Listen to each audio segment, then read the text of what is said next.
This is Ryan Elliott for Boxing Social in association with Betfriend. Like to be joined by Enzo Maccarinelli. Enzo, we are just saying Wales has a new world champion. Wales are good in the World Cup. I'm sure you've had worse weekends. Yeah, tremendous. Maybe the last weekend I had like this was when I won the world title, and the next day Italy won the World Cup. So it's been an amazing weekend for Welsh sport, and obviously amazing weekend for Joey Cordina. Let's start then. Joe Cordina, knockout of the year candidate, IBF super featherweight world champion. Unbelievable finish. Were you surprised as everybody else? Oh, 100%, mate. You know, I thought he would build a nice early lead. I knew he had good footwork, and I thought he might have to hang on for the last 3-4 rounds even. You know, Agawa is a tough man. You know, what he done with Farmer, Fuzil. You know, that was a lot of people had Joey favourite, but if you actually looked at who they boxed and stuff like that, you'd have to put Agawa as a favourite. And you know, it was a tentative first round. I know Joey got a bit greedy in the first round, adjusted in the second round, and what a shot! What an unbelievable shot! Last Welshman I see knocking people out in Cardiff like that was myself. Enzo, we had Barry Jones on after the fight, and he said that's the most proud he's felt as a Welsh boxing fan watching someone since the Joe Calzaghe days. Did that kind of make you feel reminiscent as well? A big night like that? 100%, mate. It was. I've known Joey for a long time. Been to my house, took him sparring. I think he still has nightmares of the hill I made him run up before training. But what a lovely kid, talented, lovely family. You know, his dad gave me a big hug straight after. I was just chuffed to bits for him. I wanted to ask you about that. You've known Joe Cordina for a long time. I wanted to go back. He's world champion now, but what is your earliest memories of seeing Joe Cordina in a boxing ring? Just as a kid, boxing. You know, I used to even when I was world champion, I was matching fighters for my father. I was taking them round. I remember fighting for my world title on a Saturday, and the Sunday afternoon I was cornering a boy in the Welsh Championships that day, and Cordina was on the bill as well. I think he fought Joey Gage, a good fighter himself, but you know, Joe had the victory, and he just gone leaps and bounds, and you know, he's pretty much got everything. And you know, I think that fight, the last fight, where I weren't too impressed with, because he was looking for that same right hand that he threw last night, but he was forcing it. So he learned from that. And last night he was relaxed, it flew, he picked his moment, and what a terrific shot. Absolutely. Now, Shakur Stevenson has been straight out saying he would love that fight, and I know Zelfa Barrett kind of feels that he'd be inclined to get that shot next. Do you think Joe deserves a defense or two before he moves on to unifications? Stay. You know, I'm not being thing. I've got to be a realist. Stay away from Stevenson for a minute. You know, Agawa's one thing, fighting one of the pound for pound, and he is. You know, he's one of the closest I've seen to Mayweather for a long time. The way he dominates, like start to finish. I'm not saying Joey couldn't in the future, but not yet. Agawa is a different kettle of fish. Zelfa Barrett, you know, that's a good fight, domestic fight. Maybe a Valdez after Barrett, obviously if he gets through Barrett, but Stevenson's probably 3 to 4 fights away. But again, money talks. He's a fighter himself. Someone offers him it. I'm sure he'd take it like I would.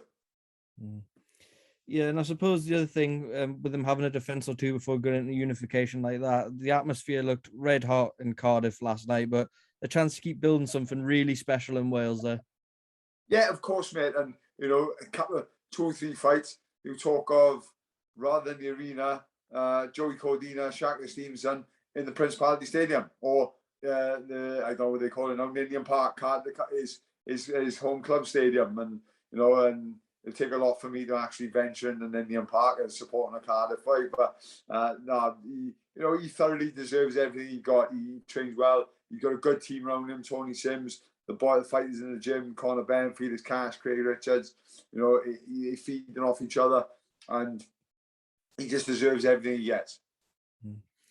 I saw you also with your old mate Gary Lockett there. You had a couple of lads on the undercard last night. I saw you actually all dressed up, but on the pads as well. Do you manage to enjoy yourself and enjoy being around the lads in the earlier part of the night? Yeah, mate. I had my ticket sitting ringside. But Gary said, "Oh, I got a band through. They're coming back." So I spoke for Mandy from Matchroom. She got me the band. I jumped in the back, and Ben Crocker from Swansea. So it was nice to be in there with him. And I know Kieran Jones from the Amateur Days. And obviously, I just get on with Gary. Me and Gary just get on. So Ben finished his fight, and Kieran had a couple more fights before he was on. So I said, "Come on, Gary, get a pads and hit the pads a bit." And I don't know what I got left. Like certainly still cracked. Like. What cracked me up was the video. I heard him say, "Well, don't hit my forearm, hit the pads," just the same as always from you two. Yeah, we always have a good laugh, and I was trying to all the pain he put me through when he was training. I was trying to pop his shoulder or everything. Now, look, there's been a lot of talk about Welsh boxing, rightfully, with the build-up we've had and the fight we had last night. And one thing I wanted to get your thoughts on is your friend Joe Calzaghe. We've put a piece out tonight on Boxing Social with Barry Jones talking about Joe Calzaghe's best win, his biggest night. And I want to get your opinion on this as well, to look back on Joe's career. What do you think was Joe Calzaghe's best win and why? Kessler. I think Lacey was the best performance I've ever seen by a British fighter against someone that everyone thought was the business. But if you look back at it, and you speak to Joe, and I don't know whether he'd admit it, but I'm sure he would because he's that type of guy. You couldn't get a more suited person for Joe than someone as short, as strong as Jeff Lacey, who threw single shots, loaded up on shots. You're not going to get anywhere near Joe. With Kessler, I'd say the two actually, either Kessler or Hopkins. Because Prime Kessler is a beast. He was an absolute beast, undefeated, come over with a reputation, a Viking warrior.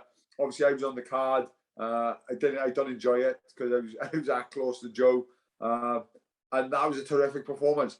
The Hopkins one, people at the time say, "Oh, Hopkins over the hill and all that." Hopkins went on to unify the light heavyweight division after Joe, so that shows what a good win it was. So I think I'd probably go for the Hopkins one, to be honest, just for the simple fact of what he went on to achieve after what he done before. And what he achieved after, I think the fight after, he absolutely smashed Kelly Pavlik. That showed how good he was. And I know it was a close fight, but Joe won that fight. Barry was saying to us that he was often surprised by just how genius he was. He said some of the things Joe would do, he's not even sure he knew he was doing them. How much of it was natural with Joe Calzaghe? It was a lot natural. It was just, obviously I done 1,000 of them. I probably know Joe better than most people apart from his dad. We sparred together, we run together, we trained together, and he had fast hands. He hit very hard. We had like I said, we've done 1,000 rounds together, really good spars. But it was his footwork, and it was just his natural ability to adjust. Because I was good at adjusting, and when I would adjust, he'd adjust with me, and I'd have to adjust back with him. But he'd have to adjust me, and he used to play like sort of a fencing game, trying to do each other on a part. It was constant. He was just brilliant. His work ethic was brilliant, and he's a proper old school fighter. He never had no strength and conditioning coach, but he was strong as an ox. His diet was all over the place. He didn't know how to cut weight properly. Like they do now, they can do a scientific. Makes me think how good he would have been with the not so much the strength and conditioning, but the diet side of things. All he done was run and pads, run and bags, run and spar. That's it. Bit of floor work, and that was it. He trained to be a fighter. He trained to fight. Everything he done was geared to fighting. And Enzo was just mad. I watch boys on the pads before they go in the ring. They have a little 5 minutes. They'll have a break. They'll have 2 minutes. They'll have a break. They'll have a 1 minute. They'll have a break. Oh, not too much. That's enough. Enzo used to make us do like 6-8 rounds on the pads before we were in a proper 6-8 rounds. And Joe was exactly the same. He was talking like 100 punches a round, but he was super fit. I'm a good runner. I couldn't get nowhere near it. He was squat metal, the same speed he goes down now. He was just phenomenal, and he had such a natural ability of, I think more than anything was his ability to close the gap and get out of the gap. He was never there. He'd throw his shots when he was comfortable, and he'd be out of the range before you could have a chance to throw. Just an amazing fighter, and I genuinely don't believe he ever got the credit he fully deserves to how good he was. I know you guys have shared bills together. Also seen the videos of you on stage at the Hatton Mayweather weigh-in and stuff like that. If you had to pick just one fight week that you've shared together that you enjoyed most, what would it be and why? As in fighting together, or Either or. Vegas, Hatton Mayweather. It was just an amazing atmosphere just to be there. Obviously, the Hopkins situation, we got the Hopkins fight because he wasn't going to go. I forced him to go. So not for the Hopkins, that's just come out of the blue. But I forced him to go to come over to watch it. Out there. Just an amazing time being up on stage. You know, I was so in awe of being on stage. One of my favorite fighters is Juan Manuel Marquez. Absolutely loved him. I did not realize he was next to me in a photo. So they had a photo of the stage, and he was right next to me. I literally could put my arm around him and I had a selfie. They had a photo with Barrera, I've had a photo of Morales, and I could have got my favourite, but I didn't even know he was there. But just an amazing 5 days. Yeah, I was about to say, have you seen Marquez since? No, once, mate. I'm absolutely devastated. I remember meeting Barrera. I think it's when he fought Khan, and his trainer knew who I was, or his advisor, or whatever. And I went over, you know, big. I'm a boxing fan more than a fighter myself. I was a boxing fan, and I remember speaking to Barrera, and I talked to him, and he couldn't speak much English. And his trainer said, "Oh, do you know Enzo? You're world champion." He said, "No, sorry." He said he fights like a big Mexican. That was it for me. That made me. That done me. My night, my job as a boxer was done. Yeah, that's one hell of a compliment, Enzo. Just one more subject from me before I let you go. I appreciate it's probably a very late finish last night. Did you get a chance to watch Devin Haney? Yeah, of course did, mate. I stayed up to watch it. Fucking shocked with the Lucas Brown fight. I thought David Nikhil is there. I thought he struggled. He didn't look too great. Maloney looked good. But Haney, I said all week, I don't think Kambosos got lucky with Lopez. I think he got in Lopez's head. Lopez's corner let him down. They were useless. And that's what made him win the fight. With Haney, he didn't fall for any tricks. He had a great corner. They didn't let him get out of that zone where he needed to be. And he was just phenomenal. And you know, some amazing fights on the line. I really don't want to see a rematch because regardless what the scorecard said, he struggled to give Kambosos 2 rounds, if I'm honest. So I'd like to see Tank versus Kambosos.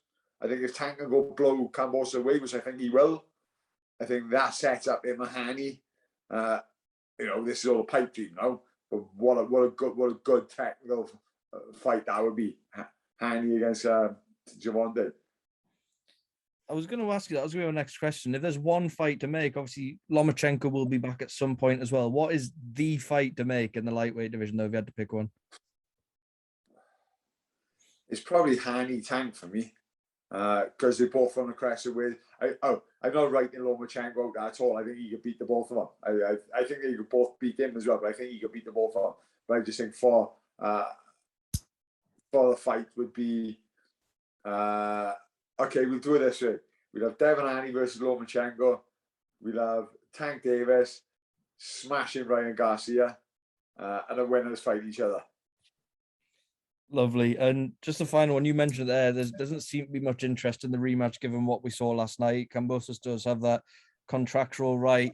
He struggled to make adjustments given how good Haney was last night. What could he do differently? Mate, I don't think he can do anything. He's just too easy to read. He's too easy to read from the start. The corner instructions were so simplistic.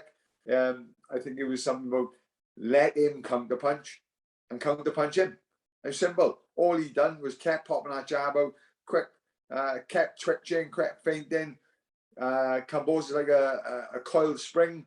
He shoots in. As soon as he shot in, he get countered. I thought Haney was too good, too dominant. You know, people made the reference of him struggling against Linares those last couple of rounds.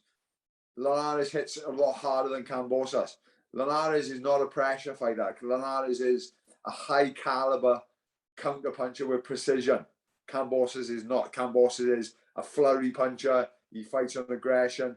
You know, I'm not dissing his abilities whatsoever, but ability-wise, he's nowhere near a Linares. He's fresher, he's stronger, but ability-wise, he's nowhere near a Linares. So those 3 rounds, those last 3 rounds, where you had to hang on, they prepare you for nights, I guess. And that was my only worry with Cordina last night, because he hadn't had that big test. If it had gone rough, how would he have coped? But as it happens, we didn't need it. Supreme shot, brilliant shot, and Wales has got his 13th world champion. It certainly does, and what a night it was, Enzo. Thank you as always for speaking to Boxing Social. Enjoy what's left of the weekend, and we'll catch you soon. No problem. Ciao, Ryan.